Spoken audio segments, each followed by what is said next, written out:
Welcome to Our Pod, and by that we mean on Wednesdays we read. I'm Lily. I'm Sarah. And we are two best friends who usually do a deep dive into a new book series, one book at a time.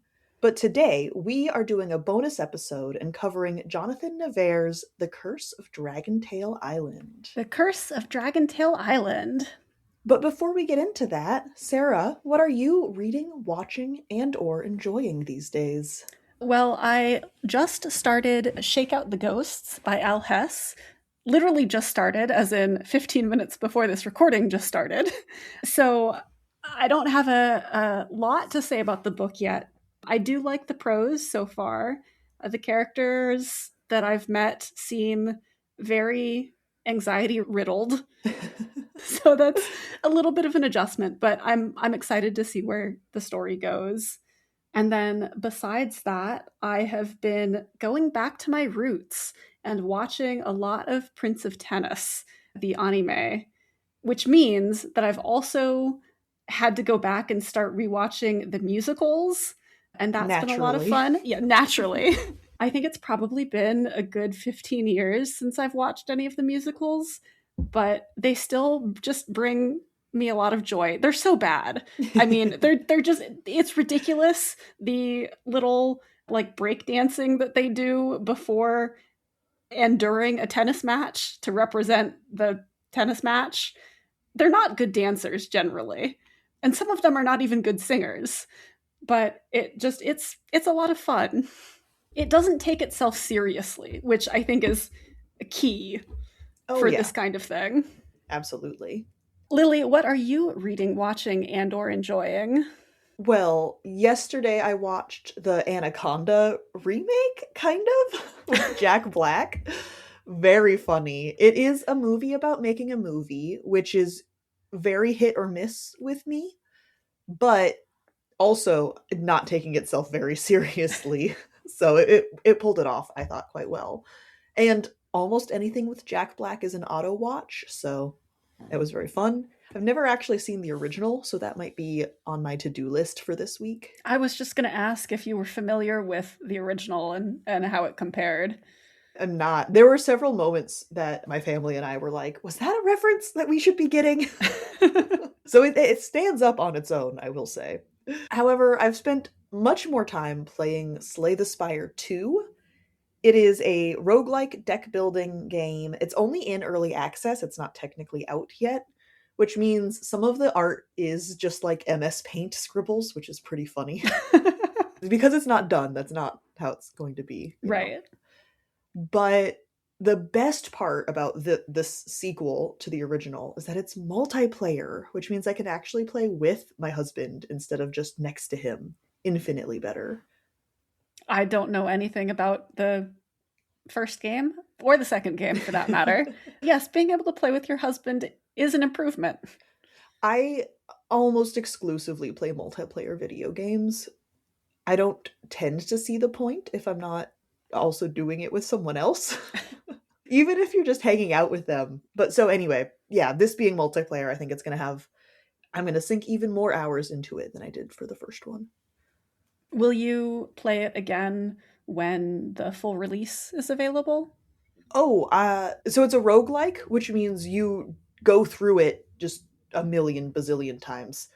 Each time you play it is a little different, and I do understand that, but I mean, even though, yes, you have to play it a lot, as it is right now, you said that the art isn't finished. So if you did complete the story or whatever, would you still play it again when the art is all up to date and no longer MS Paint scribbles? Yes. So short answer, yes. Long answer, I think it's likely to be a game that Danny and I return to just like consistently and sporadically. So like, oh, we have 2 hours to kill. Let's do a run of Slay the Spire. Not necessarily, not like Baldur's Gate 3, where starting a run is like, okay, we're going to be doing a couple weeks of this. Right. But just like, whenever there's some downtime, just jumping on and playing for a little bit. We've unlocked, I think, all of the characters already, or at least all the ones that they show you in early access. It's nice. Yeah, it's just fun. Yeah, sounds lovely. Well, Should we dive into The Curse of Dragontail Island? Yes, let's go for it. So, Jonathan Nevair, we have read before. We have read Stellar Instinct, which is his Agent Renault Adventures, the first book in that series, which is a sci-fi crime thriller kind of vibe. Very different setting and genre than The Curse of Dragontail Island.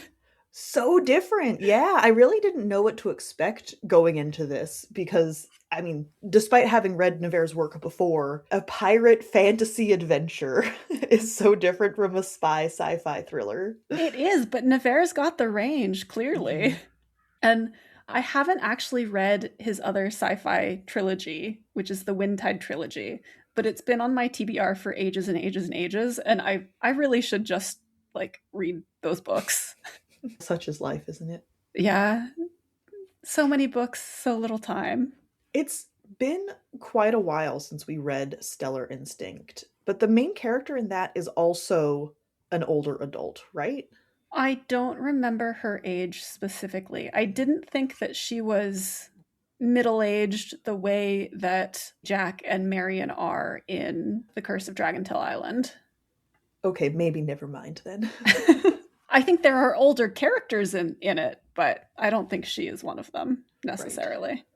Gosh, I wish I had time to reread books. But I do remember that she was well established in her career. She not like a rookie rapscallion, you know? Yeah. And that is sort of a similar tone that we get pretty quickly in this book. Trusty Jack is a pirate captain who absolutely knows what he's doing. Yeah, he has been doing it for a long time. The way the story starts out is we get not a flashback because it's happening in the present or what is currently the present, There's but like a prologue thing. yeah, there's this little prologue. And even at that point, he's been pirating for over a decade. And then the story progresses past that chapter, and there's a time skip, and he is much older and more seasoned. Although been out of the captaining game for a little while due to reasons. Yes. This was very much a D&D meets Robin Hood meets Pirates of the Caribbean kind of book. Yes. Okay, because I was wondering if you felt the same way. But they even have the classic like pirate town neutral area that they visit. And that was just very I'm sure Pirates of the Caribbean didn't invent it, but that's my like cultural touchstone for that. Yeah.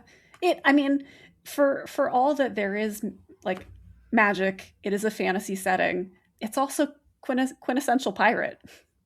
It is, but in like I'm going to call it fantasy pirates, but I even though this book does have magic, that's not what I mean by fantasy pirates. I mean the like not historically accurate, but like pop culture, you know, swashbuckling good guys on the sea that are just anti-establishment versus maybe the more pillagey type of pirates. Right. These pirates, Trusty Jack and his crew, are doing good. Hence my calling out that Robin Hood vibe. Very much so. Um, Yeah. I his love interest is even called Mage Marion. which I loved. I loved it so much. It was very fun. But yeah, and there are pirates that are more your stereotypical villainous pirates, but not the main crew. No, it's just all feel good piratey hijinks. I mean, not all feel good, but the pirating aspects of our main crew don't make you feel bad or conflicted. Right. You don't have to feel bad about cheering for the main characters because they are very definitely doing good on the side of right. They are not the villains. They're stealing from royalty to fund an orphanage. Like, I don't know how much more good guy you can get. It's pretty hard to top that. That's true. One kind of D&D aspect of this is we have some of the classic fantasy races represented. You know, we got the gnomes and the half orcs. There are some ones that I didn't recognize. Noxie, which are sort of a Selkie type creature, I would say. Yeah. But one thing I've realized this is one of those, like, once you see it or once someone tells you about it, you can't unsee it. So I'm ruining this for you and everyone forever. I'm not sorry. But the classic concept of half orcs and where do they come from? Oh, yikes. Because in this world, the only like full orcs that we see are extremely violent, not like part of society in the same way that the other races kind of coexist, which just leaves some very troubling implications for half orcs. But it did make me very concerned for Lana, our half orc character. I mean, yes, I see where you're coming from, and there definitely can be that implication. I just head canon it away as there are orcs who are not bad people that we just don't see. Yeah, I think that's the easy way. And it's so established in this type of setting that it's not like a stumbling block for me. Yeah. Well, with the piracy aspect, we also see some very like pro-democracy, anti-monarchy themes.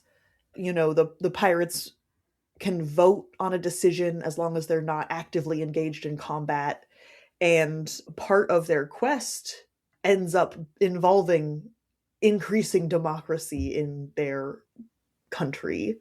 In the Jewel Islands, Yeah. it did feel in a way like a reaction to what's going on in the wider world. Just increasing democracy and ousting the bad guy, and I wish we could do that. You're saying we need more pirates. I'm saying we need more pirates. There were some other themes too with healthcare. Mage Marian, her career is at a healer. She works at a nonprofit basically. Providing healthcare to lower income families in the capital city. That's not exactly how it's presented in the novel, but I'm not wrong. You're not wrong.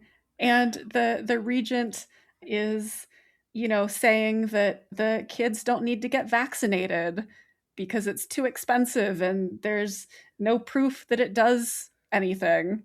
Where you have all of the healers going, no, but actually, they need their vaccinations. Yeah, pretty much. But it was, I mean, speaking of feeling good rooting for our main characters, it really establishes early on because when Marion is introduced, she is not on the side of Trusty Jack, I will say vaguely. But you know she's a good guy because she's trying to save little kids' lives. It's a very easy shorthand. Yeah. She and Trusty Jack have some personal history, and she thinks that he's a bad guy for reasons. She should not be blamed for those reasons. But you know that she also is a good guy. Mhm. Or the reader knows that she is a good guy. Yes. And I'd say Trusty Jack knows too. Maybe just because he's still a little smitten. Trusty Jack is still in love with her. So he believes she's a good guy. Yes. And it's coincidental that he's not wrong. Their romance was so compelling. I loved it.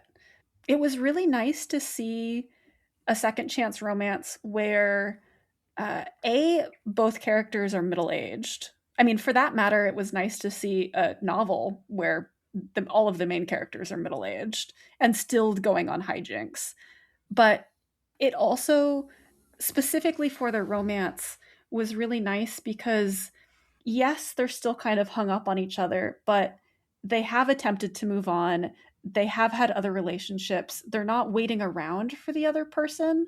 And the fact that their relationship kind of gets rekindled is more incidental. It's not something that they actively go out and try to do. I also loved how reasonable they are about everything. They're adults and they act like adults. It was so enjoyable to read about. And they actually talk to each other too. Yeah, so the first time they see each other after like over a decade, they bump into each other. There's a bit of a confrontation and then they have to go their separate ways. And I thought, oh, okay, that was, introducing them coming back together and maybe in like 5 chapters we'll get some more miscommunication. No. Trusty Jack like goes to Marion and says, "Hey, here, I want you to know the truth." And it was just so nice. Well, and also I really appreciated that Marion is not sure that she wants to have a relationship with him again for a little while. And she has a conversation with him about it. And he's like, absolutely, I will respect your boundaries. And of course, they do, end up having a relationship. But Yeah, I'll also be dashing as hell right in front of you on purpose. But yeah, but he's not like weird or pushy about it. no. And if she wanted to stay friends, by gosh, he would be the best darn friend to her. Yes, their open and honest communication throughout the whole thing was so wonderful. It kind of underscores the not underscores, but complements the piratey drama because then you get this very like level-headed, reasonable relationship progression with two people who clearly work together very well. Their chemistry was off the charts.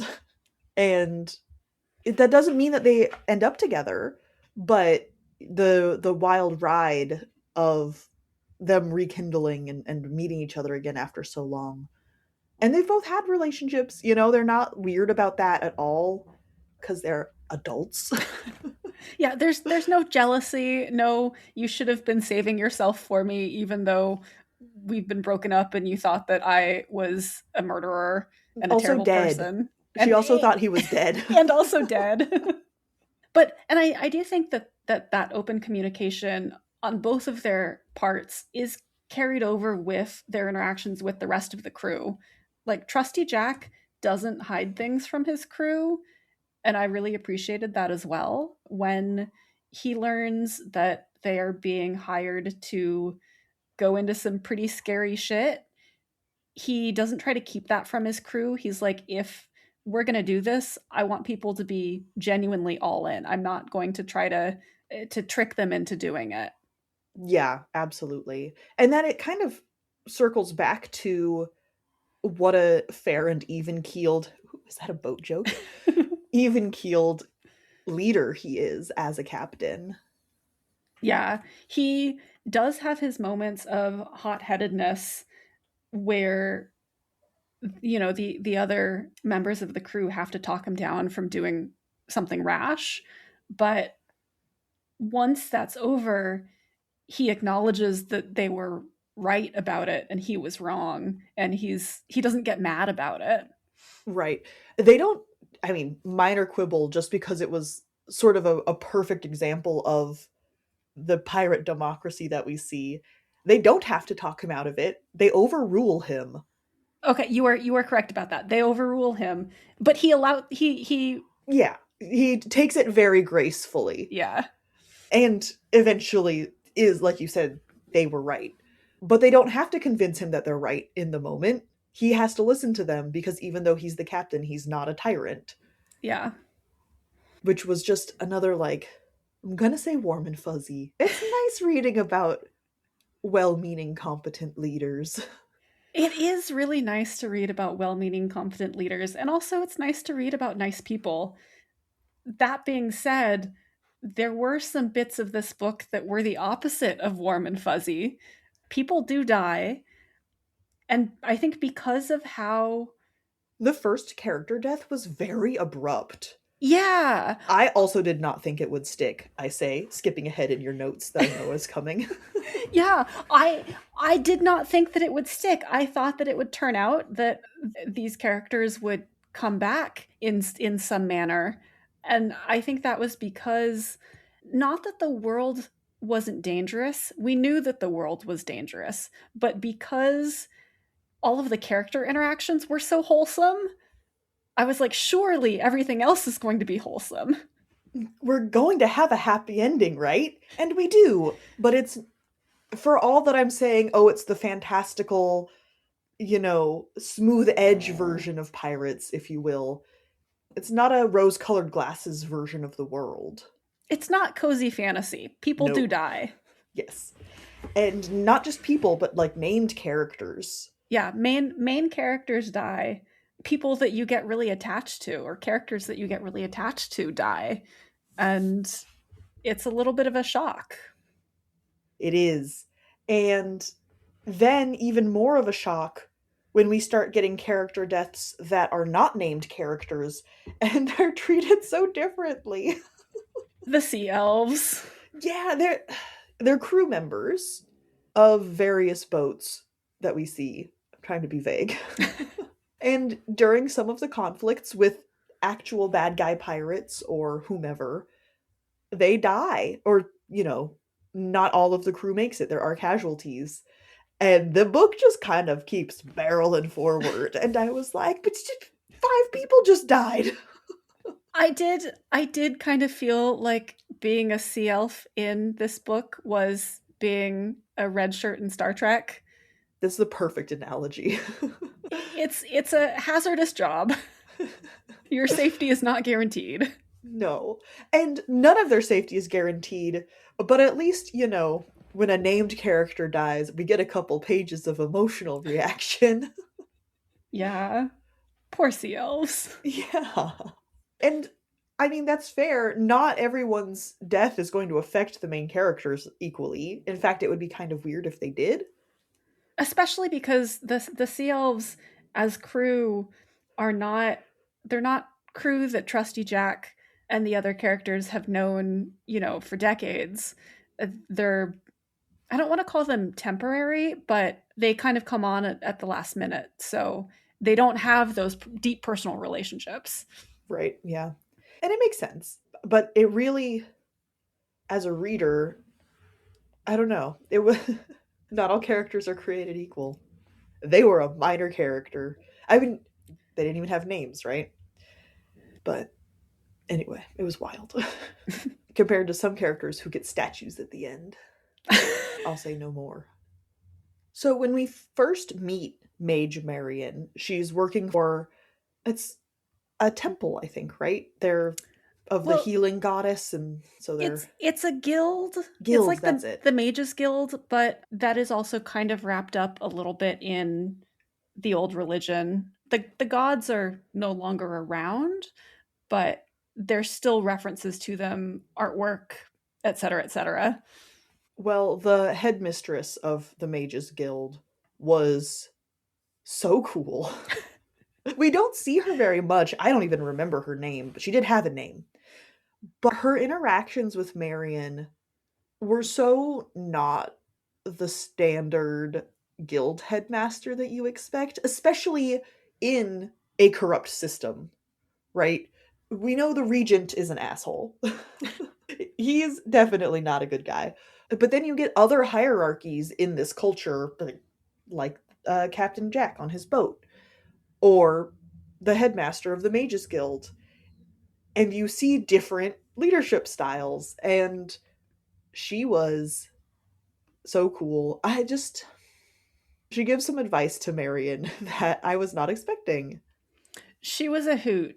Definitely a minor character, but I loved her too.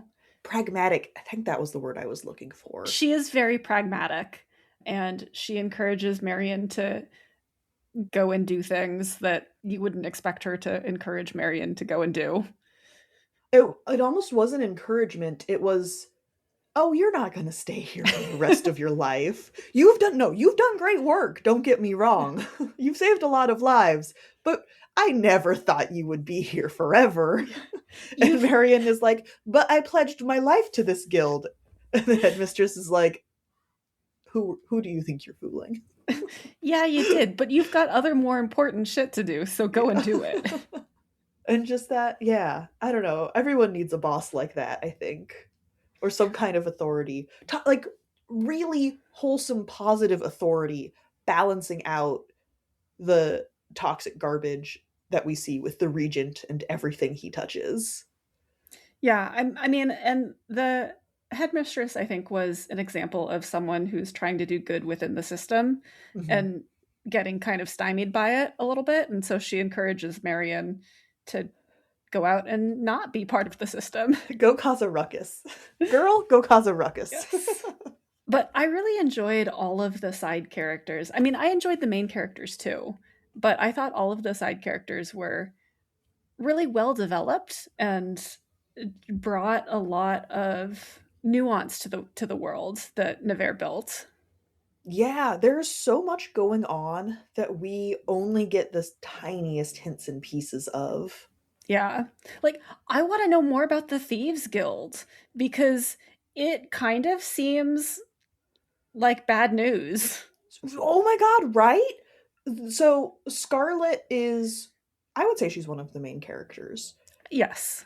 She's the one who kind of kicks off this whole quest because the Thieves Guild was hired to, and we find out that they're increasing democracy, or this quest is to increase the presence of democracy in this system so that they can exploit that, which is a little concerning. Well, I mean, and that's not the goal of the person who hired them, to be clear. No, that's the Thieves Guilds. Yes, but the Yeah. Thieves Guild see an opportunity in this. They think if there's more democracy, there are more opportunities for bribing people and getting our claws in things. And it's quite concerning. But also such a cool motivation for them because it wouldn't necessarily, I think, make sense for the Thieves Guild to be all in on increasing democracy just because that's the right thing to do. I also think it would have gotten a little tiring if all of the good guys were so purely altruistic. Yeah. But by including the Thieves Guild and their somewhat shady motivations, it does make the two sides of this conflict more complex in a way that I personally had been, I mean, fully enjoying all of the wholesome shenanigans, but I'm glad that there was that kind of edge introduced. I think it notches up the story just a little bit. Yeah, Like absolutely. the story is perfectly enjoyable without that layer, but that extra edge does make it better. And this might be weird. It makes all the character deaths feel less out of place. Yes. No, I agree. I mean, I was still shocked by them, or at least I was shocked by the very first one. And then when that didn't get walked back, I was less shocked by further deaths. Right. But I think the fact that there are these very non-altruistic, kind of morally gray motivations for some of the characters do, like, it does make the deaths feel more in keeping with the world building. Makes the book as a whole more cohesive and Yeah. not like the any one bad thing doesn't stick out as, oh my gosh, what, where did that come from? Yeah. So we have, of course, our main pirates, Trusty Jack and his ship, the Lady Luck. Yes. But they also encounter some bad guy pirates on the Rip Tide, RIP Tide. So good. And it specifically is the RIP tide. Those periods are in there. Yeah, it must be pronounced Rip Tide, though, right? Probably. It's just a pun that doesn't work as well verbally. But it's a great pun. It's so incredible. And, you know, for every good guy saving orphans pirate, there is also a scumbag, murderous, in it for themselves pirate. And Captain Pitch was so perfect in that role. Pitch perfect, one might say. One might. And having her almost as a boogeyman in the background for so much of this book. Of course, she's encountered in person because, of course, you have to encounter the like legendary bad guy pirate. Of course. I really would love a story of Trusty Jack's previous encounters with Captain Pitch, like a short story or something, a novella, because they had history and it's not gone into in great, detail in this book because it's not the focus of the book. But I think it would be really fun to read about. Yeah, absolutely. I agree. Reading this book didn't make me didn't leave me craving a sequel, but it left me needing more stories. Yeah, I wanted to see the other parts, not more of Captain Jack, but I wanted to see more of the Jewel Islands. yeah, I didn't feel like the story needed a sequel necessarily, but I definitely would love to read more of the world. The Jewel Islands, some of the like the previous histories, but also the place that Scarlet is from. I forget the name of it. The Uh, mainland, I think, yeah, is the I mean it had an actual it had yeah. an actual name, but it there's a lot of world I think that could be explored and a lot of stories that could be explored, and I would absolutely read them. Yeah. So I have a question for you. This is not a trick question, it's a genuine one.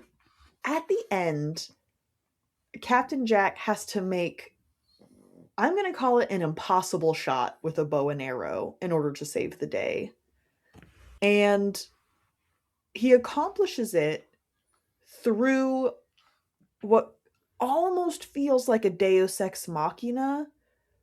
There is some supernatural interference that ensures that he is able to make the shot. But on the flip side, I really liked that meddling because it keeps Captain Jack feeling very human and not overpowered. He's not the chosen one.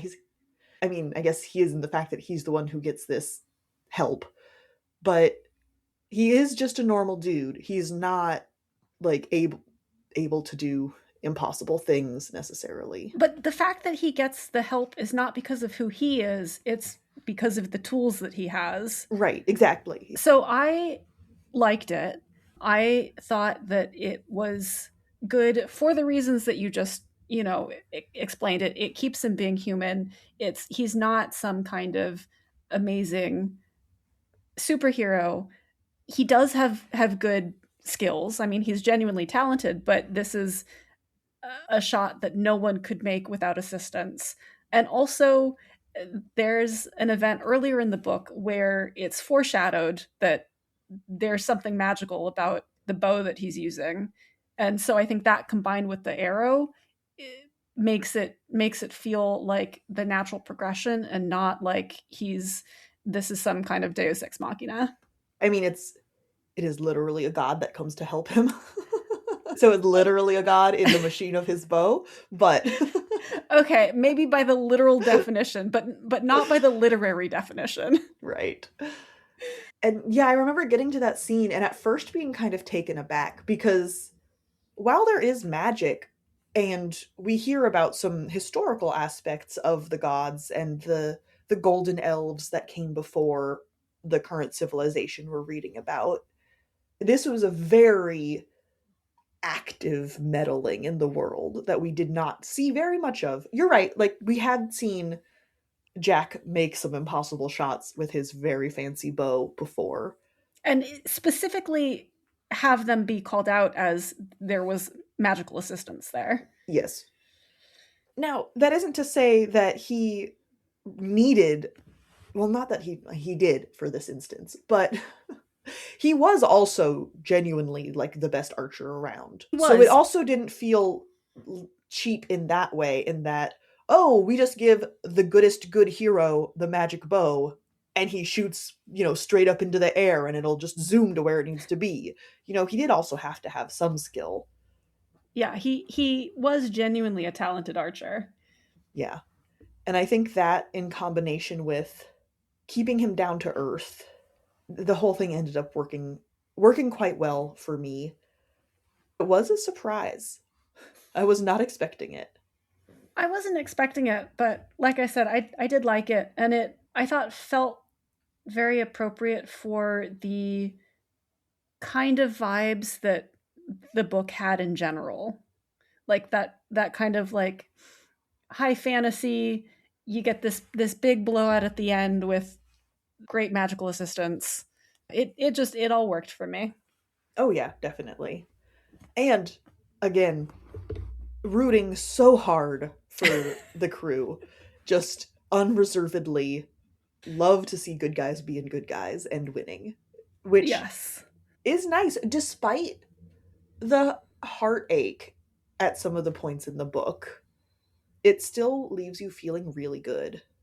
Yeah, and I mean, even their win at the end is not without sacrifice, Exactly, yeah. but it is definitely a good ending. Hmm. And sometimes you just want to watch good triumph over evil. Mm-hmm. Even though it is complex good and there are some shady motivations, it's still just really nice. They're still better than the alternative. Oh, yes, without a doubt.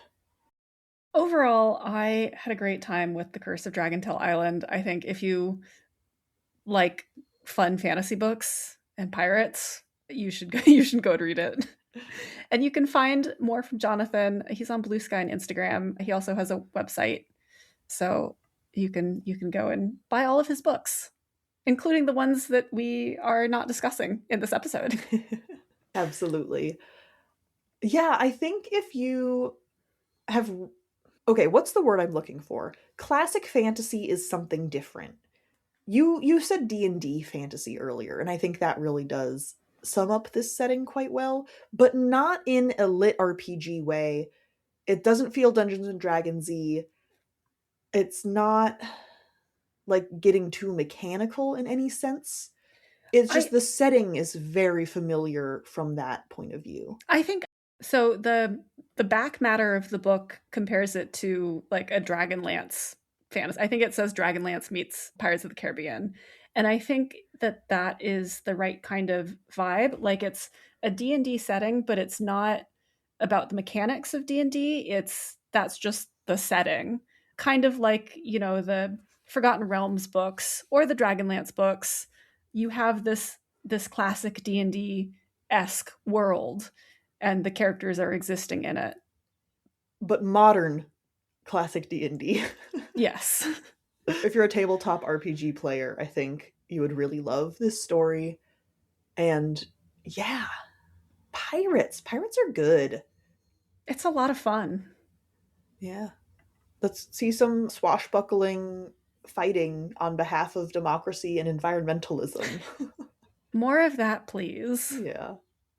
Well, everyone, you can follow us at Our Pod on all the social platforms where we exist, but mostly Instagram and Blue Sky. Or you can head on over to owwrpod.com to see some wonderful indie highlights, including our recent indie mission bracket. We are currently doing a giveaway for Alice Poon's The Heavenly Sword, so make sure you're entering on our socials. And if you would be so kind, please rate, review, and subscribe. Rating, reviewing, and subscribing is a great way to have others join the conversation. Or you can join our Patreon, where for $3 a month, you can hear us cover every episode of the Dresden Files TV show. And slowly lose our minds. Exactly. And thank you for listening today.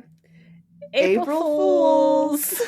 This has been Sarah and Lily from the Fiction Fans podcast. If you want to actually hear Hannah and Laura talk about The Curse of Dragontail Island by Jonathan Nevair, check out their episode on our feed, available wherever your podcasts live. Bye. Bye.